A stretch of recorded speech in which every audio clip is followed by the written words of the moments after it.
Estamos de volta para o último bloco do Canal Livre desta noite, que agora recebe o promotor e professor de Direito Penal, Edilson Mogenô Bonfim.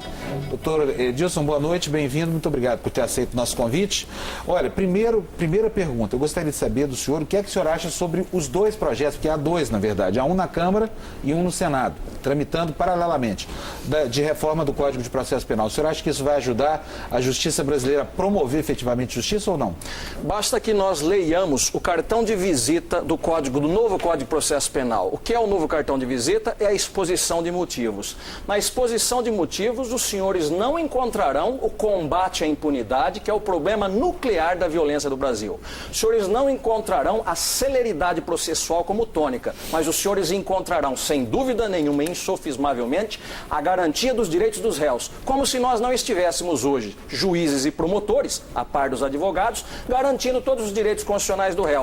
O fazemos e o fazemos com denodo. A figura do juiz de garantias é emblemática. Ela vai dar um juiz só para garantir a presença do indiciado naquilo que nós já fazemos, ou seja, mutatis mutandis. Nós estamos emprestando, com uma nova nomenclatura, um pouco mais de defesa ao cidadão. Podemos imaginar, então, que a polícia, ao preparar o inquérito, ela vai acabar entrando em conflito com esse juiz de garantias. Olha, a sociedade terá um problema gravíssimo, porque o Código agora, o projeto que caminha no Senado, ele vem num avanço a favor das chamadas garantias dos suspeitos, dos indiciados, que deve ser lido do outro lado, das não garantias da sociedade, porque nós não podemos nos esquecer que a maciça maioria da população está sujeita à criminalidade, às ações deletérias dela, e não a partirem para os crimes, sobretudo os violentos, do qual nós falamos em inquérito policial, falamos em ampla investigação, falamos em penas exacerbadas. Basta que nós vejamos a preocupação no interrogatório que hoje se faculta. O projeto de lei faculta que o advogado compareça perante o delegado e faça perguntas para os seus clientes. Ou seja, acabou a investigação policial. Basta que se veja um advogado talentoso e mesmo os defensores públicos e todos mais vão retirar do delegado a capacidade de investigar, e já tão difícil, a capacidade de buscarem a certeza do crime, já tão difícil, e vão colocar um tércios, um estranho, que é um advogado fazendo o chamado contraditório, onde não é a casa dele. Inquérito policial para investigar. O senhor não tem, por certo, dúvida nenhuma de que a opinião pública lamenta permanentemente que cidadãos honrados são violentados pela estrutura policial diariamente, semanalmente. Há casos de sevícia nos presídios, que o Estado sequer se responsabiliza por eles. Quer dizer, por que não ter alguém que seja capaz de ter um olhar voltado para as irregularidades que se passam no processo? Não há dúvida, se nós temos um advogado, nós já temos alguém a favor do réu, um defensor público, já temos alguém a favor do suspeito. E devo dizer uma coisa, a polícia de hoje não é de 40 anos atrás, existe uma moçada, juventude idealista séria, que está passando a limpo essa história de uma polícia. Mas não é isso que se vê. Não, o que o senhor fala é uma exceção, e por todos eu digo, como na Inglaterra se matou um inocente brasileiro, aqui por vez, uma ou outra vez, nós temos os casos emblemáticos, mas no dia a dia existe gente boa, trabalhando, e falo sem procuração da polícia, que sou procurador de justiça, mas nós não podemos generalizar, é uma instituição, não podemos ter preconceito. Se tivermos preconceito contra a polícia, acabou o país, que um dos grandes dramas do problema hoje no país é o preconceito contra as nossas instituições. Mas, doutor, o senhor não acha que um suspeito precisa tem direito às garantias constitucionais? Todos, isso ninguém nega e as temos. Isso que eu ia perguntar, o senhor acha que não precisaria do juiz de garantias? É absolutamente despiciando. 2 juízes num processo, isso é inédito.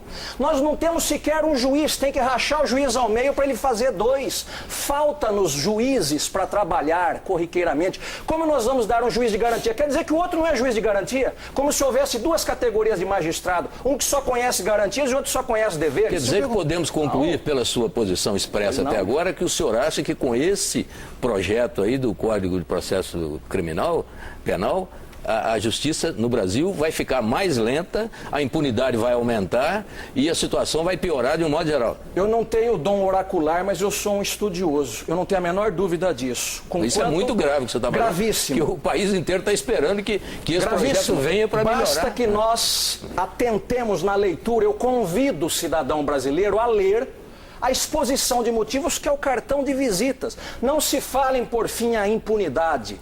Se fala em diminuir os casos de prisão. Peraí, mas está todo mundo falando que o fulano de tal matou, está solto. Beltrano cometeu tal crime, está solto. E o código vem para soltar mais quem está preso. Nós temos... Mas deixa eu perguntar uma coisa para o senhor. Olha só, há instrumentos hoje, há tecnologias hoje que... podem fazer com que colocar o preso na cadeia pareça um exagero. Por exemplo, as pulseiras com GPS. Outro dia mesmo, a justiça brasileira é muito reacionária em face de soluções de tecnologia. Por exemplo, a audiência por videoconferência só foi autorizada agora, depois de anos de discussão.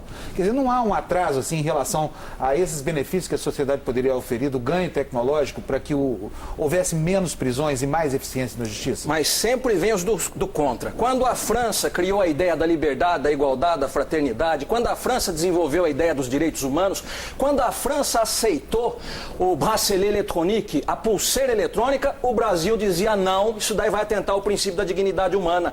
Nós éramos já favoráveis, mas a turma do contra não aceitava, porque dizia que atentava contra o princípio da dignidade humana. É muito difícil promover uma mudança É dificílimo. Eu devo fazer uma ressalva em relação à comissão. A gente muito boa, a gente muito preparada, mas a gente que não conseguiu ou fazer cravar o seu ponto de vista ou visualizar a danosidade social que algumas medidas que ali estão acarretarão. Eu vou lhes dar emblematicamente um caso. A ser aprovado o projeto que está aí caminhando a passos largos no Senado, no Tribunal do Júri, que é aquele que julga os crimes dolosos contra a vida, ou aquele que acusar, o promotor de justiça, o auxiliar ou assistente de acusação, não poderá sequer fazer alusão à prova produzida na polícia, pena de nulidade. Não poderá fazer o que hoje já é um escândalo que existe há 2 anos com a nova legislação, não pode fazer alusão do porquê o réu foi algemado. Meu Deus, como é que alguém vai julgar sem saber por que o outro foi algemado? Não vai poder fazer alusão porque alguém foi pronunciado. Isto que já está vai ficar pior, porque vão dizer que não vai poder fazer alusão à prova policial. Então de que adianta dar um juiz de garantia na fase policial se sequer no futuro vai se poder fazer alusão? É uma contradição in re ipsa, uma contradição em si mesma. Nós vamos pagar 2 magistrados, nós não teremos esses magistrados. Se nós sairmos buscando magistrados a laço, porque nós não teremos com o preparo de todo conveniente, nós teremos um magistrado só de direitos e um outro juiz de garantias. Mas, doutor, eu queria separar 2 coisas aí no que o senhor falou. Primeiro, o senhor se referiu aí àqueles que são condenados, réus confessos, que continuam em liberdade, que é um absurdo. É mesmo um absurdo. Mas esse é um outro ponto importantíssimo. Nós falávamos de um primeiro ponto, que é o cidadão que de repente é envolvido como suspeito numa investigação e é simplesmente preso pelo delegado, porque o delegado tem lá uma certa insegurança, ele quer interrogar o suspeito na delegacia, ele quer manter o suspeito longe dos seus advogados, ou por outras razões qualquer. Ele elege ali 4 ou 5 suspeitos e de repente eles estão presos. Essa que é a questão. Diante da arbitrariedade, nós nunca teremos leis suficientes. Podem promulgar 20, 50 constituições, não é nem código. Nunca diante da arbitrariedade, pega-se, joga no porão, não se dá nem notícia. Então não vamos falar nas exceções. O que nós temos hoje... é o que acontece hoje, me desculpe, diariamente. Não, isso vira notícia, não é a regra, me desculpe, não é a regra. Eu sou 22 anos membro do Ministério Público, em 22 anos eu devo dizer ao senhor que é uma exceção e quando eu cravo os olhos na televisão e vejo essa exceção, eu me assusto. O sistema prisional brasileiro. Não, nós conhecemos. Que é um inferno. Sim.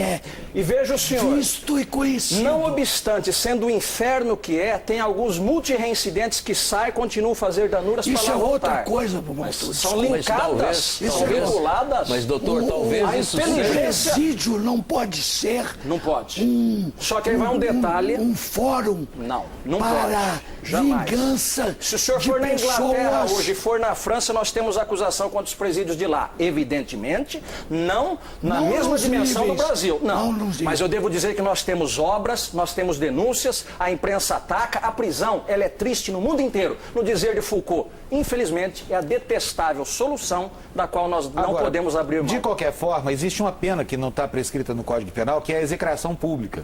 É verdade. A execração é uma pena. Por exemplo, o ex-governador lá de Brasília, eu de maneira nenhuma estou defendendo ele, estou dizendo o seguinte: Está perfeito. ele era réu em um processo, estava sendo investigado, a prisão dele foi determinada, ele acabou ficando 60 e tantos dias na cadeia.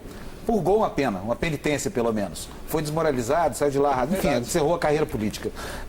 Isso só acontece no Brasil porque existe uma sensação de impunidade. E os próprios promotores e procuradores acabam promovendo isso via imprensa, porque é uma maneira de fazer uma espécie de vingança. A lei de talião diante da ineficiência do judiciário. Até quando a gente vai precisar desse tipo de A sua colocação, ela é oportuna quando se fala em execração pública de inocente. Pois é contra isso que eu estou debatendo. Imagine o senhor dizer que a polícia vive prendendo injustamente uma execração pública.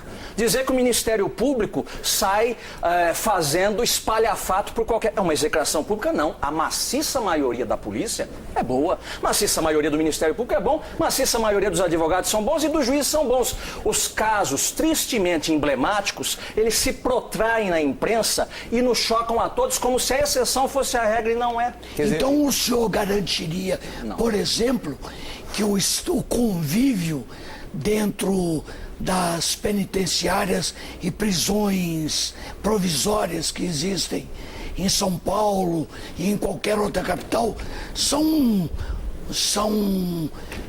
resultado de harmonia, os presos vivem em perfeita harmonia, não há problema nenhum.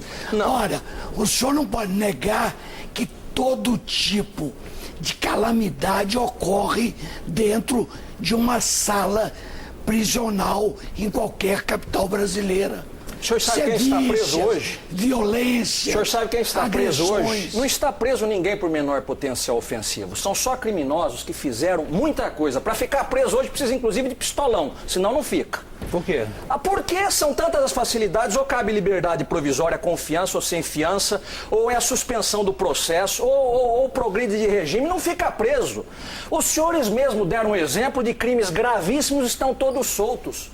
Me custa imaginar que alguém possa falar o contrário hoje. Mas a não? promotoria, que é responsável pela aplicação da lei, ela vai lá dentro do presídio, observa os atentados à dignidade do prisioneiro, seja ele qual for, e tenha ele feito o que fizer para exigir o cumprimento da lei? Eu tenho grande honra de pertencer ao Ministério Público Brasileiro, uma instituição seríssima. Uma vez por mês, os promotores de justiça vão aos presídios. Uma vez por mês, não se pode fazer a todo tempo, porque eles não são guarda-bebê de presos. Agora, se eles perceberem que existe um ato contra este preso, uma sevícia, alguma coisa, os promotores denunciam e têm denunciado. O Ministério Público, inclusive, entra com ações contra o policial que fez danuras contra o preso. Eu acho que eu entendi o cerne da argumentação e da diferença de posições, inclusive. É que o senhor acha que o preso tem garantia, o réu tem garantias demais e a sociedade está perdendo suas garantias, é isso? O novo modelo de processo penal que a Europa fala hoje não é só uma visão sobre a pessoa do réu, a reinserção pessoal do réu em sociedade, a reinserção da vítima, porque a vítima está esquecida no processo penal. Ser hoje cidadão é um desafio constante. O homem já foi até a lua, mas não sabe se pode ir na casa comprar leite. Deixa eu fazer uma esquina. pergunta ao senhor. O senhor é um promotor. O senhor recebe o inquérito da polícia. De um modo geral, esse inquérito é competente? A polícia brasileira é competente para preparar esse inquérito? Ela trabalha as provas com competência, com eficiência? Quando vai para o senhor recebe um material realmente bem trabalhado e quando manda para o juiz, aquilo está realmente bem feito e dá ao juiz condição de fazer a justiça com todos os dados ali colocados corretamente? Ou este é o principal caminho para a impunidade no Brasil? A incompetência na preparação dos inquéritos, com todos os abusos que existem e que a gente conhece. A sua pergunta é bem colocada. mas eu não ousaria dizer que o problema é do inquérito mal feito. Há incompetência em qualquer setor e nós não podemos preconceber dizendo que está aqui ou ali o problema. Não existe tampouco uma solução mágica. Nós precisamos aparelhar a polícia, o Ministério Público, o Judiciário. Eu não ousaria dizer que o problema é esse para a impunidade. Às vezes a polícia faz um trabalho belíssimo e o promotor é vencido. Às vezes a polícia faz um trabalho belíssimo, o promotor um trabalho belíssimo e o juiz não acredita na culpa do réu. O que adianta? No último momento de se dar a prestação jurisdicional, alguém falhou. Portanto, eu devo dizer o seguinte, não é culpa de instituição alguma. E a se mudar este código com 70 anos de sabedoria, de jurisprudência, de decantação, por uma novidade que não está bem pensada, é um grande risco para a sociedade brasileira. Doutor Edilson, nosso tempo infelizmente está terminando, o senhor tem 60 segundos para suas considerações finais. Minhas considerações finais são: o que nós dizemos se é bom ou se é ruim são as ideias, e o código é uma ideia. Este código de 1941 não pode ser medido como uma coisa. As coisas que nós dizemos se são velhas ou novas. Portanto, não adianta atacar o Código de 41 dizendo que ele é velho, porque ele é bom. E quando houve necessidade, nós mudamos aqui e ali. Trocar todo o Código de 1941 por algo que não está suficientemente debatido, vou dizer, quero saber quem vai pagar a conta no futuro. O risco é grande a despeito da inteligência dos membros da comissão. Muito obrigado ao senhor. O Canal Livre de hoje fica por aqui. Agradeço a presença do promotor Edilson Bonfim no programa e a você também o nosso muito obrigado pela sua audiência. Uma ótima semana e até domingo que vem. Boa noite.